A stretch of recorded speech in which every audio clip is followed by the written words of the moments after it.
మరో బ్రేకింగ్ అంటుంది. Building rules లో తెలంగాణ ప్రభుత్వం కీలక మార్పులు చేసింది. టీడీఆర్ వినియోగంపై రేవంత్ రెడ్డి సర్కార్ కొత్త మార్గదర్శకాలు విడుదల చేసింది. 20 మీటర్లకు పైగా ఉన్న భవనాలను హైరైజ్ గా గుర్తించింది. 750 నుంచి 2000 చదరపు మీటర్ల ఫ్లాట్లలో 18 నుంచి 20 మీటర్ల భవనాలకు టీడీఆర్ తప్పనిసరిగా చేసింది.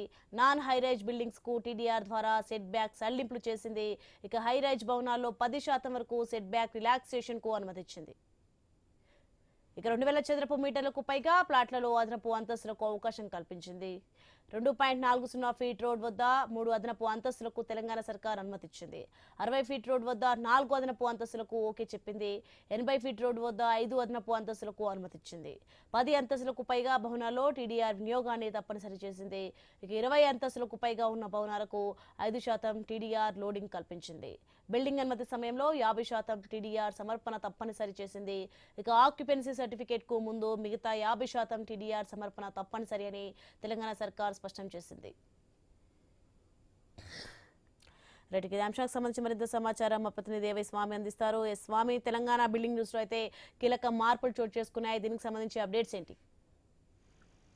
Sony, Telangana municipal and administration శాఖ బిల్డింగ్ అనుమతుల నియమ నిబంధనలు 2014 చట్టానికి ఉన్నటువంటి రూల్స్ లో మార్పులు చేర్పులు చేసింది. దీంతో పాటు కొన్ని సడలింపులు కూడా ఇచ్చింది. ఇటు టీడీఆర్ల వినియోగంలో కూడా కొన్ని రూల్స్ అయితే కఠినతరం చేసింది. మొత్తానికి గత కొద్ది రోజులుగా టీడీఆర్ వినియోగంలో రాష్ట్రంలో పెద్ద స్కామ్ జరుగుతుందని చెప్పేసి బీఆర్ఎస్ ఎదురుదాడి చేసిన తర్వాత మున్సిపల్ అడ్మినిస్ట్రేషన్ శాఖ దీని మీద సర్దుబాటు చర్యలు తీసుకున్నది. ఇప్పటికే తెలంగాణ బిల్డింగ్ రెగ్యులేషన్ రూల్స్ లో మార్పులు చేసింది. ఇప్పటి నుంచి టీడీఆర్ వినియోగం పైన ప్రభుత్వం ఇలా కొత్త మార్గదర్శకాలు కూడా ఇచ్చింది.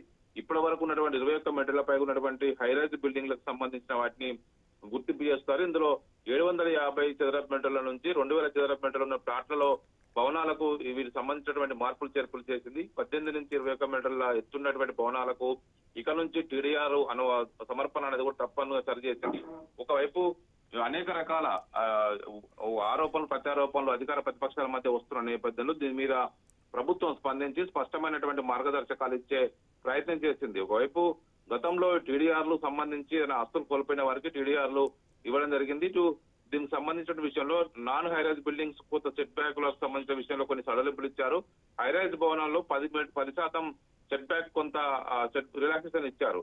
అదేవిధంగా 2000 చదరపు మీటర్ల పైగా ప్లాట్లలో ఖచ్చితంగా అదనపు అంతస్తులకు అవకాశం ఇవ్వాలని చెప్పేసి ప్రభుత్వం భావించింది. ఇందులో 40 ఫీట్ల రోడ్ ఉంటే కనుక 3 అంతస్తులకు అనుమతిస్తారు. 60 ఫీట్ల రోడ్ ఉంటే 4 అదనపు అంతస్తులకు అనుమతిస్తారు. 80 ఫీట్ల రోడ్ ఉంటే 5 అదనపు అంతస్తులకు అనుమతిస్తారు. ఒకవేళ 10 అంతస్తుల పైన ప్రతి భవనం కూడా ఇక నుంచి టీడీఆర్ తప్పనిసరిగా సమర్పించాలి. 20 అంతస్తులకు పైగా ఉండే భవనాలు 5% టీడీఆర్ లోడింగ్ ను ముందే చేయాలని చెప్పేసి వైపు అనుమతి సమయంలోనే దీన్ని ఇవ్వాలని చెప్పేసి గుర్తించారు. అదేవిధంగా ఇటు బిల్డింగ్ అనుమతి సమయంలో ఖచ్చితంగా 50% టీడీఆర్లు సంబంధించి ఒకవైపు సమర్పించాలి.